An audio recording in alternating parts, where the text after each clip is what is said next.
nama kudhan taanee gurmoofne hundi keenya irratti hojjechaa jirra.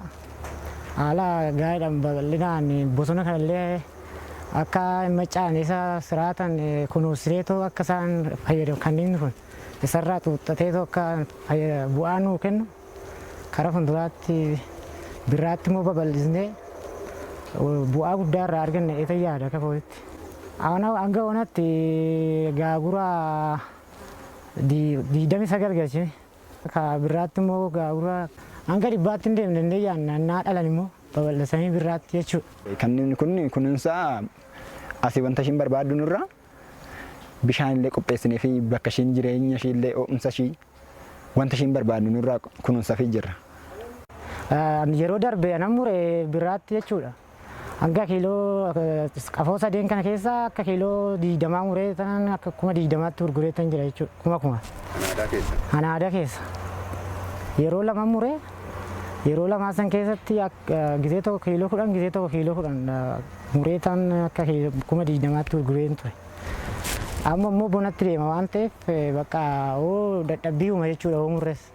Biraatti immoo kamatti itti deemnee babal'isee manatti illee hojjechuu nan barbaadan jedha karaa fuulduraa. Karaa kanarraa kan hubannuu jennu afoo aadaa kanatti inni kun hin haala jechuudha aadaa. Ammayyaa kanatti immoo hin daddabarsina. Gisee dhalli isaan isatti daddabarsina jechuudha. Amma bona waan ta'eef bona darbuu hin danda'u. Qafoon kun amma aadaa kun qafoon duwwaan akka 60 jechuudha. 60 kanatti biraatti itti buunne innee yaadna. Abdii kana immoo boruu ittiin nu jijjiiramne innee yaadaa jirra.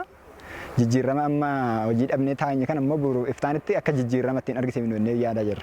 Nuuni argannee amma itti fayyadamnee karaa fuulduraatti jijjiiramnee too karaa biraatti illee ce'uusan nama biraatti illee timirtii ta'uu barbaannan jedha akka kootitti. Iddoo kanatti hojii guddaan hojjetamee jira.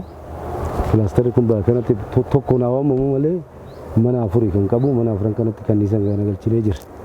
Kana faana haala qabatamaa aanaa keenyatti gara dargaggoota 5,215 adda baasna. Kana keessa dargaggeessa 2,700 wayii gurmeessineerra qabatamaatti hojii keessa galee jira.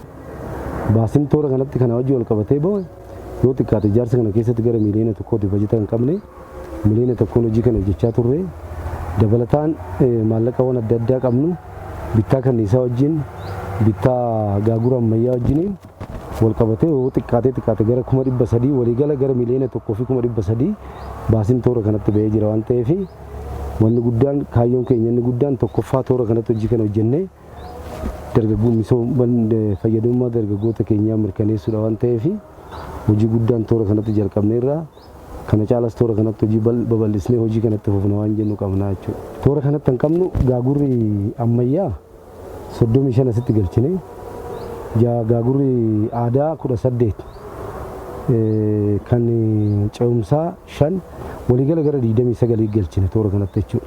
Hankanniisa qabu 29 toora kanatti galchine. 29 aziru kun kanniisa qabaa jechuudha.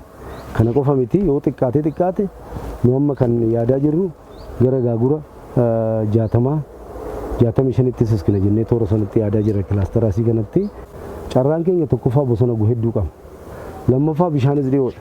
Biqiltuuwwan gosa adda addaatu toora kanatti jira waan ta'eef carraan toora kanatti kanniisa horsiisuu keenya bal'aadha jechuudha. Kanaa ol hojjetamuun hin danda'amu hojjennaa. Akka godina Shawaa Kaabaatti sochiin ammaatti jiru gama